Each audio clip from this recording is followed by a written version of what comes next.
Good morning all of you. Physics मस्ती के साथ मैं हूं पी के आर्यन। आज मैं आपके क्लास 12 के बहुत इंपॉर्टेंट क्वेश्चन लेकर आया हूं। चलिए पहले क्वेश्चन की शुरुआत करते हैं। क्वेश्चन लिखा हुआ है resistivity of a material. Resistivity बताना है, कोई मटेरियल का रेजिस्टिविटी बताना है। हमको पता है कि सर जो रेजिस्टेंस होता वो डायरेक्टली प्रोपोर्शनल होता है लेंथ का, और दूसरी बात हमको पता है कि जो रेजिस्टेंस होता वो इन्वर्सली प्रोपोर्शनल होता है एरिया का। अगर दोनों को हम सोल्व करें तो resistance directly proportional l by a हम ऐसा लिख सकते हैं। अब यहाँ से ध्यान दीजिएगा, हम इसको डायरेक्टली प्रोपोर्शनल को हटाते और एक टर्म से मल्टीप्लाई करते जो रो है, हो जाएगा एल बाई ए, और यही रो जो है रेजिस्टिविटी है, जिसका हमें फार्मूला हो जाएगा आर ए बटा एल, और हमारे प्रश्न का सही आंसर यही होगा आर ए बटा एल। ऑप्शन ए जो है वो राइट आंसर होगा। आइए हम अगले प्रश्न की बात करें। अगला हमारा प्रश्न है वो है de Broglie wavelength. Sir de Broglie साहब के बारे में दो बात आप याद रखिएगा। पहली बात कि डी ब्रोगली ने बताया कि जिस तरह से लाइट के पास ड्यूल नेचर होता है, ठीक उसी प्रकार से मैटर के पास भी ड्यूल नेचर होता है। इसका मतलब है कि द्वैत प्रकृति जैसा ही काम करता है। कौन? तो मैटर। और इन्होंने जो है वो एक वेवलेंथ दिया डी ब्रोगली वेवलेंथ, जिसका फार्मूला होता है लैम्डा इक्वल टू एच बटा पी। लेकिन हमारे प्रश्न में ऐसे सवाल नहीं पूछे जाते। हमारे क्वेश्चन में लैम्डा इक्वल टू एच बटा एम भी, और इसी से अपना जो प्रश्न था de Broglie wavelength option number जो वो बी होगा, लैम्डा इक्वल टू एच बटा एम भी। आइए हम अगले प्रश्न की ओर बात करें। हमारा अगला प्रश्न है वो न्यूट्रॉन की संख्या निकालना। देखिए, कोई भी एलिमेंट को जो रिप्रेजेंट करेंगे वो हम एक से करेंगे। ऊपर वाला जो वैल्यू होता ए को बताता है, नीचे वाला वैल्यू जेड को बताता है। सर यहाँ से एन इक्वल टू न्यूट्रॉन का वैल्यू निकाले तो फार्मूला होता है ए माइनस जेड। सर ए का वैल्यू है क्वेश्चन में थोरियम का लिखा हुआ ऊपर में 230 जो ए का वैल्यू होगा, और नीचे में लिखा हुआ है 90 जो जेड का वैल्यू होगा, और दोनों को जब सोल्व करेंगे तो 140 आएगा। यही हमारे प्रश्न का सही आंसर होगा, ऑप्शन नंबर सी। आइए हम अगले प्रश्न की बात करें। अगला हमारा प्रश्न है बहुत बेहतरीन सा प्रश्न है, वो लिखा हुआ है आर एम एस।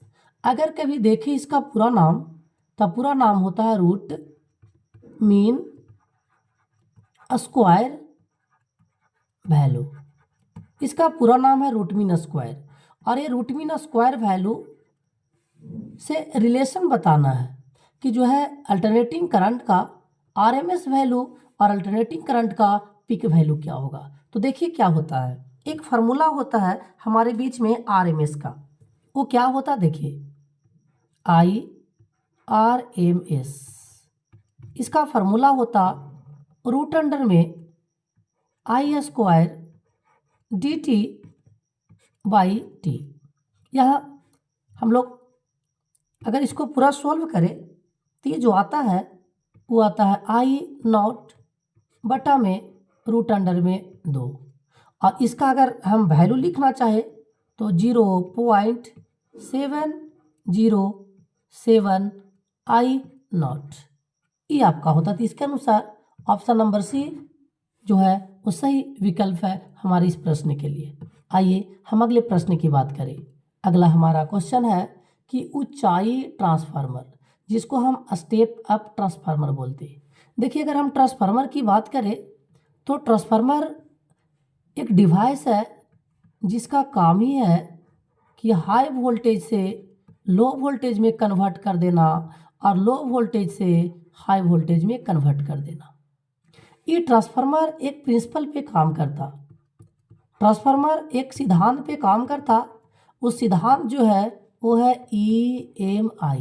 देखिए कंफ्यूजन नहीं होना है, एक होता है EMI और एक होता है EMW। तो EMW इलेक्ट्रोमैग्नेटिक वेव है और EMI इलेक्ट्रोमैग्नेटिक इंडक्शन है। अगला इसमें से प्रश्न हो सकते, सर जो इंडक्शन होता वो दो प्रकार के होता, एक जो होता वो होता सेल्फ इंडक्शन और दूसरा जो होता वो होता म्यूचुअल इंडक्शन। हमारे इस ट्रांसफार्मर में अगर बात करें तो म्यूचुअल इंडक्शन का भी ऑप्शन हो सकता है, लेकिन इस प्रश्न के अनुसार जो कह रहा है वो कौन सा सही है, तो ऑप्शन नंबर बी सही होगा, जो सेकेंडरी वाला ग्रेटर होगा किससे, तो प्राइमरी से। आइए हम अगले प्रश्न की ओर बात करें। अगला हमारा प्रश्न है वो है convex lens is use to. अगर हम इसको देखें तो इसको हम एक नए स्लाइड पे आपको दिखाऊं, अगर देखिए तो होता है विजन डिफेक्ट। क्या होता है? विजन डिफेक्ट, जिसको हिंदी में हम लोग बोलते दृष्टि दोष। ये दृष्टि दोष जो होता है कई प्रकार के होते हैं, जिसमें आपको है मायोपिया, जिसको हिंदी में निकट दृष्टि दोष बोलते। एक है हाइपरमेट्रोपिया, जिसको हम लोग दूर दृष्टि दोष बोलते। एक है प्रेस बायोपिया, जिसको हम लोग जरा दृष्टि दोष बोलते। और एक है अस्टिग्माटिज्म, जिसको हम अबिंदुकता बोलते। तो यहाँ से हमें एक बात याद रखना है, अगर कभी मायोपिया पूछे तो इसके लिए हम इस्तेमाल करेंगे कॉनकेव लेंस का, जिसको हिंदी में बोलते हैं अवतल लेंस। सर हाइपरमेट्रोपिया होगा तो हम इस्तेमाल करेंगे कन्वेक्स लेंस, जिसको हिंदी में उत्तल लेंस बोलते। अगर प्रेस बायोपिया होगा तो हम इस्तेमाल करेंगे बाईफोकल लेंस, द्विफोक्सी लेंस। और अगर कभी प्रश्न रहे अस्टिग्माटिज्म के बारे में तो हम इस्तेमाल करेंगे सिलेंड्रिकल लेंस। कौन सा करेंगे? सिलेंड्रिकल, जिसको हम हिंदी में बेलनाकार बोलते। अच्छा, कभी कभी सवाल होगा कि जो मायोपिया है सर, इसको शॉर्ट साइटनेस भी बोलते हैं हम लोग, तो ऐसे भी प्रश्न हमारे बीच में पूछे जा सकते हैं। इस प्रश्न का क्या होगा? कह रहा convex lens is used to, तो कन्वेक्स लेंस का जो इस्तेमाल करेंगे हम जो करेंगे वो करेंगे दीर्घ दृष्टि दोष के लिए, जिसको हम लोग बोलते हैं लॉन्ग साइटनेस। इसका जो सही आंसर होगा वो होगा ऑप्शन नंबर बी। आइए हम अगले प्रश्न की बात करें।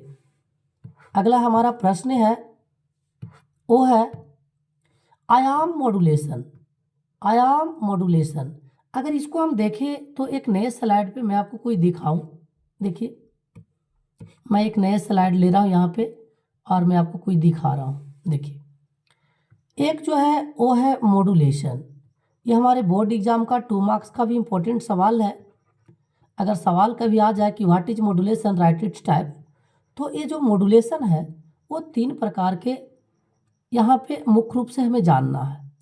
एक है AM, जिसको बोलते हैं एम्पलीट्यूड मॉड्यूलेशन। एक दूसरा है FM, जिसको बोलते हैं फ्रिक्वेंसी मॉड्यूलेशन। और एक है PM, जिसको बोलते हैं फेज मॉड्यूलेशन। तो यहाँ से जो प्रश्न है वो देखिए क्या प्रश्न है। कह रहा है कि आयाम मॉड्यूलेशन का सूचकांक क्या होता है, तो 0 और 1 के बीच होता, यानी ऑप्शन नंबर सी होगा जो सही आंसर होगा इस प्रश्न का। आइए हम अगले प्रश्न पे बात करते। क्वेश्चन कहता है कि हाफ लाइफ। देखिए हाफ लाइफ को हिंदी में हम अर्धायु बोलते, और कह रहा है कि रेडियो एक्टिव सब्सटेंस जो है उसका हाफ लाइफ के लिए क्या होगा, तो डायरेक्ट फार्मूला होता है 0.693 बटा लैम्डा। 0.693 बटा लैम्डा, जो लैम्डा है वो डीके कांस्टेंट है। आइए हम अगले प्रश्न की ओर बात करते। अगला प्रश्न बहुत बेहतरीन सा है, हमारे बोर्ड एग्जाम में लगातार कई बार पूछे गए सवाल है। The value of relative permittivity. Sir relative permittivity अभी कभी एयर में पूछे तो इसका आंसर ऑप्शन नंबर सी होगा। लेकिन आपको मैं 2 बात और बताऊं। एक होता जिसको हम एप्सिलॉन बोलते, एक इसको एप्सिलॉन नॉट बोलते, और एक ऐसा अगर संकेत कभी रहे तो उसको हम बोलते हैं रिलेटिव परमिटिविटी।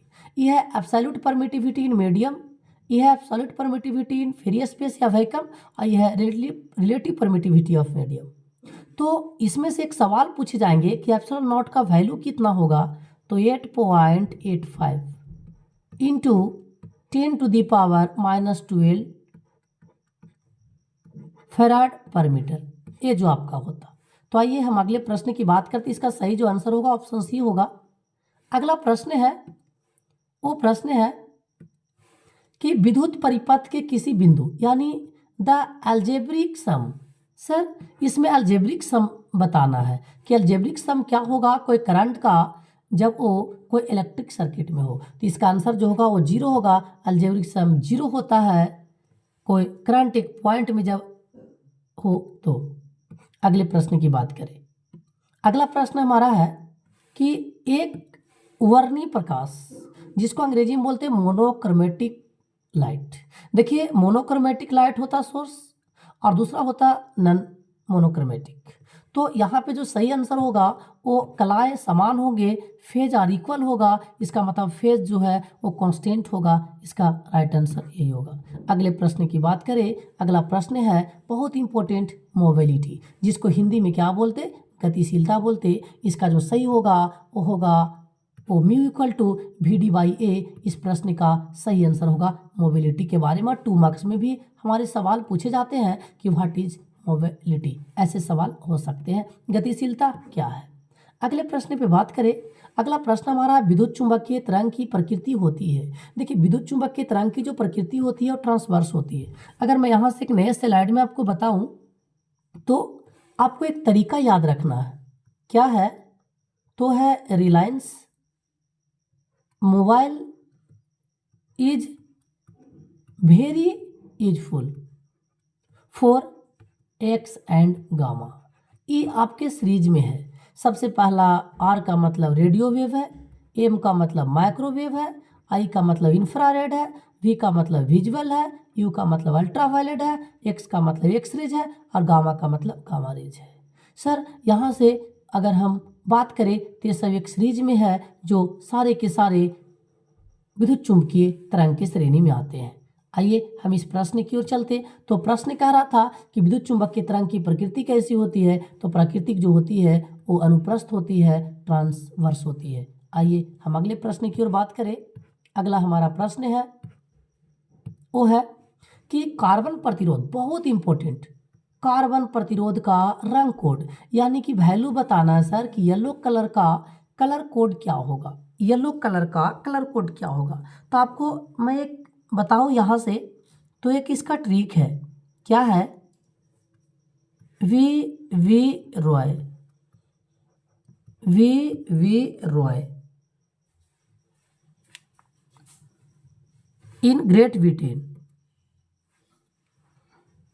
वीवी रॉय जो है इसका एक ट्रिक है, वीवी रॉय जो है वो ग्रेट ब्रिटेन, जो बड़ा सा महान जो ब्रिटेन है उसमें एक व्यक्ति है वीवी रॉय।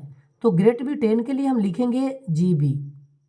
ये थोड़ा सा समझिएगा, समझने में ऐसा लगेगा। और वहाँ पर एक बहुत ही खूबसूरत एक पत्नी है, बहुत अच्छी, जो ग्रेट ब्रिटेन के कोई राजा है वीवी रॉय, उनकी एक अच्छी पत्नी है, इसलिए वो लिखे है वेरी गुड वाइफ। उसको प्यार से बेचारा बुलाता बुलाता मेरी सोना, वो मेरी चांदी। तो उनकी जो पत्नी है वो गुस्सा में बोलती नो कॉल, नो जी हमें ऐसा न बुलाए। तो इसका ट्रिक क्या होगा, VV Roy in Great Britain has very good wife, जिसे वो बुलाते मेरी सोना और मेरी चांदी। उनकी पत्नी बोलती नहीं जी नो कॉल, मुझे ऐसा मत पुकारिए, मुझे बिल्कुल पसंद नहीं है। तो इसका मतलब ये हुआ, यहाँ बी का जो मतलब है वो ब्लैक है, बी का मतलब ब्राउन है, और आर का मतलब जो यहाँ रेड है, ओ का मतलब ऑरेंज है, वाई का मतलब येलो है, जी का मतलब ग्रीन है, बी का मतलब ब्लू है, वी का मतलब वायलेट है, और जी का मतलब यहाँ पे वो ग्रे है, और डब्लू का मतलब वाइट है, और सोना बोले तो गोल्ड, और चांदी बोले तो सिल्वर। तो कार्बन कोड पूछा कि कार्बन कोड क्या होंगे, तो कार्बन कोड जो शुरुआत होता नंबर वो होता है 0 से। कहाँ से होता, 0 से। ए 0 होगा, 1 होगा, 2 होगा, 3 होगा, 4 होगा। इस प्रकार हमारे प्रश्न का जो सही आंसर होगा वो ऑप्शन नंबर डी होगा 4। जो सही होगा कलर कोड जो येलो होगा वो कितना होगा, 4 होगा। आइए हम नए प्रश्न की बात करें। अगला प्रश्न है कि कैथोड किरणें होती है। सर कैथोड किरणें जो होती है वो इलेक्ट्रॉन्स होती है। अगर मैं फोटोन के बारे में बात करूं तो एक इम्पोर्टेंट सा सवाल पूछ सकता है कि रेस्ट मास जो फोटोन का वो कितना होता, तो रेस्ट मास का जो फोटोन का होता वो होता है 0। Rest mass of photon is 0। Sir neutron जो है एक चार्जलेस पार्टिकल है, प्रोटॉन पे पॉजिटिव चार्ज होता, जिसके खोज किया किसने सर? तो प्रोटॉन का जो खोज किया वो किया रदरफोर्ड ने, और दूसरा एक व्यक्ति का नाम लिख सकता, जिस व्यक्ति का नाम है गोल्डस्टीन। क्या नाम है? गोल्डस्टीन। आइए हम अगले प्रश्न की बात करें। अगला हमारा प्रश्न है वो है किलोवाट आवर, बहुत ही इंपॉर्टेंट। सर किलोवाट आवर जो है वो किसका यूनिट है? तो यह है इलेक्ट्रिकल एनर्जी का। Option number B. यहाँ से सवाल हो सकते कि सर किलोवाट आवर को हम लोग यूनिट के नाम से भी जानते हैं, चाहे तो बोले किलोवाट आवर, चाहे तो बोले यूनिट, दोनों बराबर है। और एक सवाल हमारे बीच पूछे जाए कि 1 किलोवाट आवर इक्वल टू कितना होगा? तो 3.6 इंटू 10⁻6 जूल, यही हमारा सही आंसर होगा। आइए हम अगले प्रश्न की बात करें। हमारा अगला प्रश्न है आसमान का रंग नीला। सर जो कलर ऑफ स्काई है वो ब्लू क्यों दिखाई देता है? ड्यू टू क्या रीजन है? तो इसका रीजन है स्कैटरिंग ऑफ लाइट, और यही स्कैटरिंग ऑफ लाइट से एक व्यक्ति संबंधित है जिसका नाम है सीवी रमन। आपने नाम सुना होगा, अगर आप भौतिकी के, आप फिजिक्स के आप स्टूडेंट हैं तो सीवी रमन का नाम आपने जरूर सुना होगा। आइए हम अगले प्रश्न की बात करें। अगला प्रश्न है मूल गेट, ये बहुत इंपॉर्टेंट है। देखिए हमारे कम्युनिकेशन चैप्टर एक है और उससे पहले एक है सेमीकंडक्टर। उसमें सेमीकंडक्टर में एक पढ़ना है टॉपिक जो है लॉजिक गेट, और लॉजिक गेट में 3 की बात करें तो 3 को जो है वो बेसिक लॉजिक गेट कहलाता है। क्या कहलाता है? Basic logic gate. सर वो बेसिक लॉजिक गेट में कौन कौन आता? तो बेसिक लॉजिक गेट में आता है AND gate, basic logic gate में आता और गेट, और बेसिक लॉजिक गेट में आता है जिसका नाम है नॉट गेट। तो इस प्रश्न का सही आंसर जो होगा वो ऑप्शन नंबर डी होगा। आइए हम अगले प्रश्न की बात करें। अगला हमारा प्रश्न है वो प्रश्न है कि द रिफ्रैक्टिव इंडेक्स, देखिएगा रिफ्रैक्टिव इंडेक्स पूछा है कि refractive index of material of prism, जो प्रिज्म का जो रिफ्रैक्टिव इंडेक्स है वो क्या होगा? तो आपका जो सही आंसर होगा वो होगा ऑप्शन नंबर सी। ये डायरेक्ट फार्मूला था, आप सभी को याद होगा ये फार्मूला। आइए हम अगले प्रश्न की बात करें। अगले प्रश्न जो हमारा है वो है कि which of the following is correct for mobility. तो ये होगा mu equal to we D Y, ये भी डायरेक्ट फार्मूला था। हम अगले प्रश्न की बात करें। अगला क्वेश्चन हमारा है वो है कि which of the expression is correct for Lorentz force. ये लॉरेंज फोर्स का भी direct formula F equal to Q into E plus B cross B. तो हमारा जो ऑप्शन नंबर ए सही होगा। 2 मार्क्स में सवाल भी हो सकते हैं कि define the Lorentz force, Lorentz force को परिभाषित करें। अगले प्रश्न की अगर हम बात करें तो लिखा हुआ है पी टाइप के अर्धचालक कर majority charge carriers in p type semiconductor.